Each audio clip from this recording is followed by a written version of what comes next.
ప్రధాని నరేంద్ర మోదీ గుజరాత్లోని సోమనాథ్ ఆలయాన్ని దర్శించుకున్నారు. సోమనాథ్ దివ్యక్షేత్రాన్ని సందర్శించి ప్రత్యేక పూజలు చేశారు. జామ్నగర్ జిల్లాలోని జంతు సంరక్షణ పునరావాస కేంద్రమైన వన్ తారాను సందర్శించిన మోదీ 12 జ్యోతిర్లింగాల్లో మొదటి జ్యోతిర్లింగమైన సోమనాథుడి ఆలయానికి వెళ్లి ప్రత్యేక పూజలు ఆచరించారు.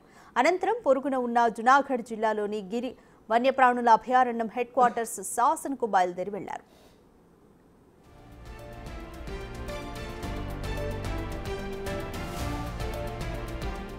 ప్రయాగ్రాజ్ మహాకుంభమేళా కోట్లాది మంది దేశ ప్రజల భాగస్వామ్యంతో ముగిసినట్లు ప్రధాని తెలిపారు.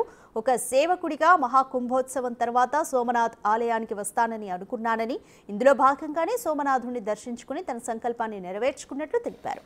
దేశంలోని ప్రతి ఒక్కరి ఆరోగ్యం శ్రేయస్సును ఆకాంక్షించినట్లు ప్రధాని తెలిపారు.